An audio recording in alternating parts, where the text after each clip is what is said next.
বৈকুণ্ঠগামী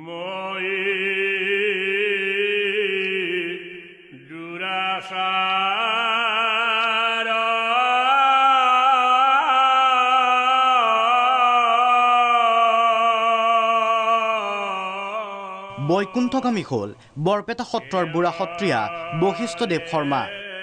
শনিবাৰে GMCHত শেষ নিশ্বাস ত্যাগ দেৱ শৰ্মাৰ।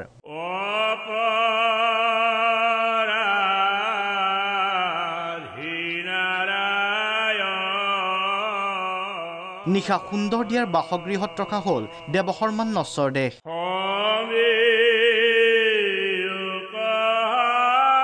সত্ৰীয়া সংস্কৃতিৰ এক বৰ্ণিল পৰিক্ৰমা সামৰি ইহ সংসাৰৰ পৰা বিদায় ল'লে বৰপেটা সত্ৰৰ বুঢ়া সত্ৰীয়া বশিষ্ঠদেৱ শৰ্মাই।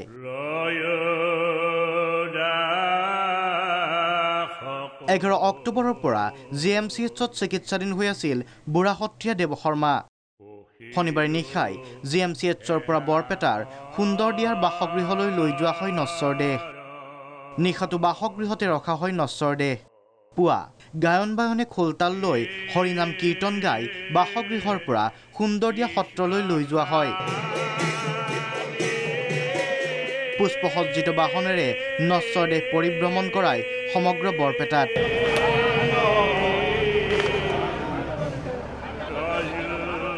আৰু তাৰ পাছতে নহাটীৰ কীৰ্তনঘৰৰ বাছস্থানত 10 ঘণ্টা ৰখা হয় নশ্বৰ দেহ।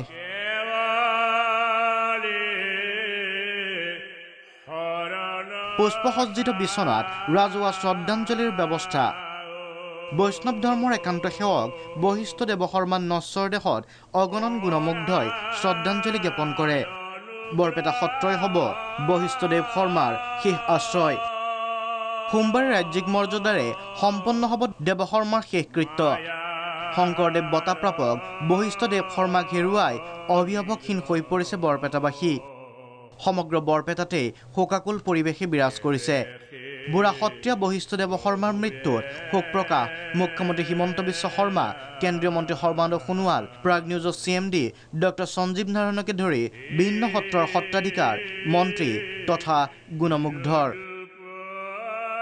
দেৱ শৰ্মাৰ মৃত্যুৰ লগে লগে মুখ্যমন্ত্ৰীৰ নিৰ্দেশ মৰ্মে প্ৰশাসনে যাৱতীয় ব্যৱস্থা গ্ৰহণ কৰিছে। নিশাই বৰপেটা সত্ৰত মন্ত্ৰী ৰঞ্জিত দাস, বিমল বৰা আৰু বিধায়ক ফণী তালুকদাৰ উপস্থিত হৈ পৰিস্থিতিৰ বুজ লয়। যেহেতু তিনি ৰাজ্যৰ বন্দনীয় স্থান বৰপেটাৰ বুঢ়া সত্ৰীয়া প্ৰভুৰ মহাপ্ৰয়াণ হ'ল। তেখেত এগৰাকী সত্ৰাধিকাৰী নাছিল, মহান শিল্পী আছিল আৰু জীৱন্ত শিল্পী আছিল। গতিকে আমাৰ এই সত্ৰীয়া সংস্কৃতি যথেষ্ট ক্ষতি হ'ল। এই বৰ্ণাঢ্য ব্যক্তিজনৰ মৃত্যুত আমি সমগ্ৰ অসমবাসী মৰ্মাহত হৈছোঁ। আজি আমাৰ বৰপেটাৰ সত্ৰীয় সংস্কৃতিৰ বৰ এখনখন শূন্য হৈ গ'ল। আজি উপস্থিত আহিছোঁ। অহা কাইলৈ ৰাজ্য চৰকাৰে তেখেতক ৰাজ্যিক মৰ্যাদা সহকাৰে তেখেতৰ শেষকৃত্য ইয়াতে ৰূপায়ণ কৰিব। বৰপেটা জিলাতো এটা জিলা সংগ্ৰহালয় নিৰ্মাণ আমি আৰম্ভ কৰিম। মৃত্যুৰ সময়ত দেৱ শৰ্মাৰ বয়স আছিল 83 বছৰ। 1938 চনৰ 1 এপ্ৰিলত বৰপেটাৰ সুন্দৰদিয়াত জন্ম হৈছিল বশিষ্ঠদেৱ শৰ্মাৰ। পল্লাৰপাম প্ৰাথমিক বিদ্যালয়ত কৰ্মজীৱনৰ পাতনি দেৱ শৰ্মাৰ। সত্ৰীয়া সংস্কৃতিৰ সাধক বশিষ্ঠদেৱ শৰ্মাই দক্ষিণাজী প্ৰাথমিক বিদ্যালয়ৰ পৰা শিক্ষক হিচাপে অৱসৰ গ্ৰহণ কৰে। 1993 চনত বৰপেটা সত্ৰত ডেকা সত্ৰীয়া, 2007 চনত বুঢ়া সত্ৰীয়া হিচাপে নিৰ্বাচিত হয়। শৰ্মাৰ নেতৃত্বত গঠন হৈছিল বৰপেটা সত্ৰৰ শাখা সত্ৰ সমাজ আৰু তেওঁৰ নেতৃত্বতে 3খন সত্ৰত সত্ৰীয়া সংস্কৃতি প্ৰচাৰ। দিল্লী, বিহাৰ, পাঞ্জাৱ, মহাৰাষ্ট্ৰ আদি ৰাজ্যতো সত্ৰীয়া সংস্কৃতিৰ প্ৰচাৰ চলাইছিল দেৱ শৰ্মাই। ইমানেই নহয়, ভূপেন হাজৰিকা পৰিচালিত এৰাবাটৰ সুৰত ভোৰতাল নৃত্য প্ৰদৰ্শন, বহু যাত্ৰা নাটক আৰু অংকীয়া ভাওনা মঞ্চস্থ। সাহিত্য ক্ষেত্ৰলৈ বশিষ্ঠদেৱ শৰ্মাৰ অনবদ্য অৱদান আছিল। বাংলাৰ পৰা অসমীয়ালৈ অনুবাদ বহুকেইখন নাটক। মাটিৰ মানুহ, নহু উদ্ধাৰ, ময়াসুৰ বধ, বেথাৰ পূজা আদি অন্যতম। প্ৰকাশিত গ্ৰন্থ সত্ৰীয়া নীতি বিচাৰ, থিয়নাম, সুন্দৰদিয়া আদি। কণ্ঠশিল্পী হিচাপেও সুনাম অৰ্জন বশিষ্ঠদেৱ শৰ্মাৰ। সুন্দৰ, মোহন কলিয়া, দেৱযদুপতিত কণ্ঠ শৰ্মাৰ। ৰাজ্য চৰকাৰৰ শংকৰদেৱ বঁটাৰে বিভূষিত বশিষ্ঠদেৱ শৰ্মা। সাংস্কৃতিক মহাসভা অসমৰ জীৱনজোৰা সাধনা বঁটা, অসম জাতীয় বিদ্যালয়ৰ ফেলোশ্বিপ সন্মান, অখিল ভাৰত হিন্দু মহাসভা অসমৰ লুইতপৰীয়া জীৱনজোৰা সাধনা বঁটা।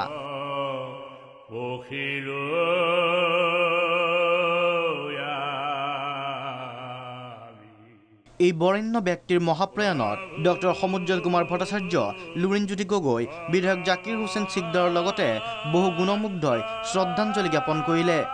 আমি অতি মৰ্মাহত এগৰাকী মহিৰুক হেৰুৱালোঁ আৰু মহাপুৰুষ শংকৰদেৱ আৰু মহাপুৰুষ মাধৱদেৱৰ সৃষ্টিৰাজিক সেই সমলসমূহক নতুন প্ৰজন্মৰ মাজত প্ৰবাহিত কৰি নিয়াৰ ক্ষেত্ৰত তেখেতে সন্মুখৰ পৰা নেতৃত্ব লৈছিল। তেখেতৰ এই কণ্ঠ, তেখেতৰ সৃষ্টি, তেখেতৰ পদক্ষেপ সকলোবোৰ চৰকাৰে সংৰক্ষণ কৰিবৰ কাৰণে ব্যৱস্থা কৰিব লাগে। এজন ব্যক্তিক ৰাষ্ট্ৰীয় স্তৰৰ সৰ্বোচ্চ সন্মান দিয়াৰ ব্যৱস্থা কৰিব লাগে মৰণোত্তৰভাৱে।